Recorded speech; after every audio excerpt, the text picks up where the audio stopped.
Yo la guilde, j'espère que vous lootez bien et aujourd'hui nouvelle news Diablo 4, on a eu pas mal d'informations dans la journée, ça n'arrête pas en ce moment, notamment en raison d'une folle image où on voit un paladin sur le chargement d'écran des personnages, donc là où vous pouvez sélectionner vos différents personnages, et on a un paladin qui est tranquillement incrusté en plein milieu, donc je vous ai fait un article sur le site pour détailler tout ça et essayer de démêler le vrai du faux. Et entre autres informations, on va également parler de la fonctionnalité des donjons de Diablo 4 qui a été supprimée et évidemment je parle de la réinitialisation des donjons. Pour ne pas manquer les prochaines news et augmenter vos chances de loot, n'oubliez pas de vous abonner et d'activer la cloche. Sur ce, c'est parti!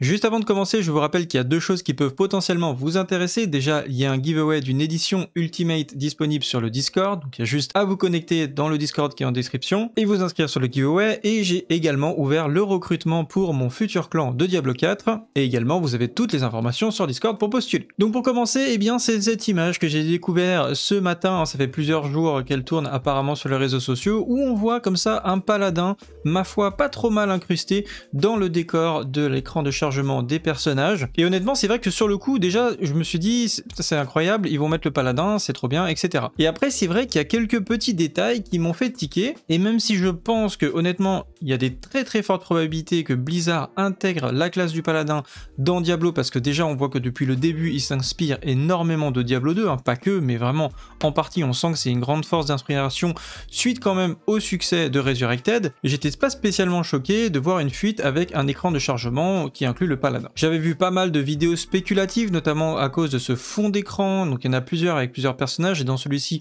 on pouvait voir quelque chose qui ressemble à un paladin ou une classe de type Vindicte au sommet de la pyramide ici, ce qui sous-entendait que potentiellement on aurait des paladins dans le jeu. Maintenant, est-ce que cette image elle est réelle ou pas? Alors le premier élément que j'ai mis en avant, c'est tout simplement l'épée que le paladin porte. On voit que il la tient dans son dos, et si on la met, on la prolonge dans la continuité, il manque quelque chose. Donc est-ce que c'est le modèle qui n'est pas terminé? Est-ce que l'épée est trop courte et redescend? Voilà, c'est possible que ce soit un problème de modèle qui n'a pas été terminé. Moi je pense que c'est plutôt un montage à ce niveau-là, parce que tout simplement l'épée est mal faite, et en plus de ça, un paladin normalement n'a pas une épée aussi grosse, en tout cas une épée à deux mains. Au niveau du contexte de l'image, je vous ai mis d'ailleurs le lien du post sur lequel je l'avais vu ce matin. Voilà, on voit que dans l'image originale, vous avez tout à droite un logiciel qui permet de faire de la 3D, ce qui sous-entend que potentiellement la personne sait utiliser des outils graphiques et potentiellement a pu faire ce montage. Je vous ai d'ailleurs fait le sondage ce matin et on a déjà 231 votes avec le fake sur l'image en tout cas qui est à 54%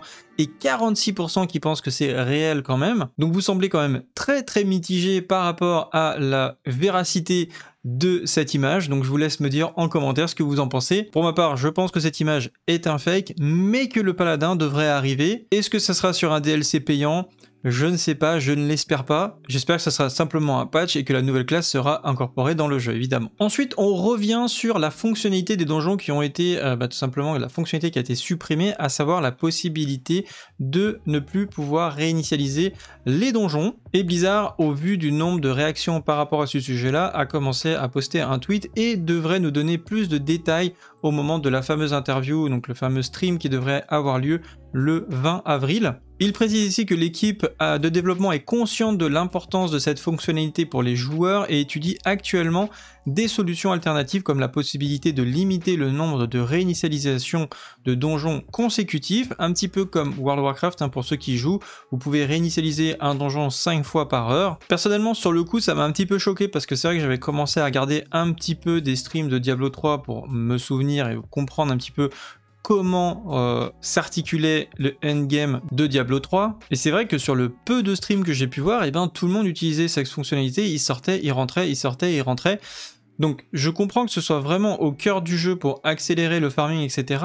Maintenant c'est vrai que sur Diablo 4 ça retire un côté un petit peu immersion, et c'est vrai que le fait de devoir tout simplement enchaîner d'autres donjons, de pouvoir ne pas pouvoir plutôt enchaîner le même donjon en boucle, va nous forcer à réfléchir sur quels sont les donjons les plus optimisés, nous préparer une route à l'avance, et du coup nous faire visiter d'autres donjons plutôt que rester toujours et encore sur le même donjon, sachant que sur Diablo 4 il y aura quand même plus de 100 donjons, donc c'est un petit peu dommage dans ce sens-là. Comme je n'ai pas beaucoup joué au endgame de Diablo 3, c'est vrai que j'ai pas forcément d'a priori, et moi honnêtement, du moment que c'est pareil pour tout le monde, ça me dérange pas plus que ça. Dans tous les cas, j'attends vos avis à ce niveau-là en commentaire évidemment. Également, je précise qu'on n'a eu aucune information supplémentaire sur la carte de superposition, hein. Pour ceux qui se souviennent, c'est le fait de pouvoir afficher la carte en premier plan, en fait, quand vous vous déplacez dans le jeu, ça évite d'afficher la carte sur le premier plan. Honnêtement, ça me gêne pas plus que ça de pas avoir la carte en superposition.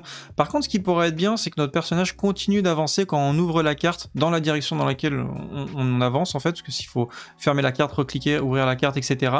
Bon, ça c'est un détail, mais en tout cas, on n'a pas de nouvelles à ce niveau-là. Également, on a potentiellement un petit indice, encore une fois, sur l'arrivée du paladin. Il y a quelqu'un qui a posé la question pour demander pourquoi les barbares n'ont pas la possibilité de porter des boucliers. Et Rob Ferguson a répondu, eh bien, il y a une raison pour ça. Donc, soit les boucliers sont là pour le nécro et potentiellement le paladin à venir, soit c'est simplement parce qu'ils ne veulent pas que le guerrier utilise de boucliers et reste quand même de manière très offensive dans le gameplay. Et enfin, une très très bonne nouvelle, vous allez me dire que c'est normal, mais franchement c'est le genre de bug que si ils sont pas corrigés, ça peut être vraiment très embêtant. Et j'en avais parlé dans une autre vidéo, c'était le fait comme ça de mettre votre écran, comme on l'a vu dans cette vidéo, en mode très large. Donc ceux qui ont des énormes écrans ultra larges, eh bien avaient la possibilité de lancer des sorts beaucoup plus loin que ceux qui étaient en 16/9 par exemple.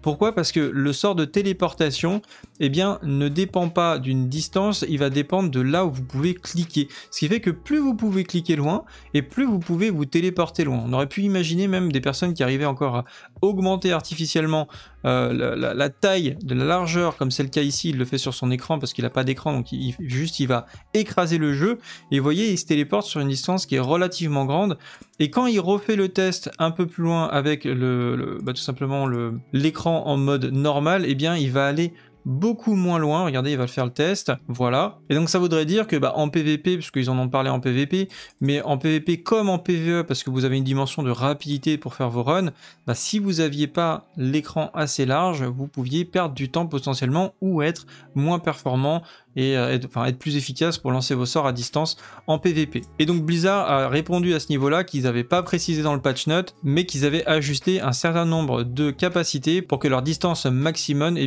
reste les mêmes, peu importe l'aspect, le ratio de votre écran. Voilà pour la petite news rapide du jour, j'espère qu'elle vous a plu. Si c'est le cas, likez, commentez et partagez, ça fait plaisir. Pour ma part, on se retrouve dans la prochaine vidéo. Salut à tous, c'est le Guild, ciao bye.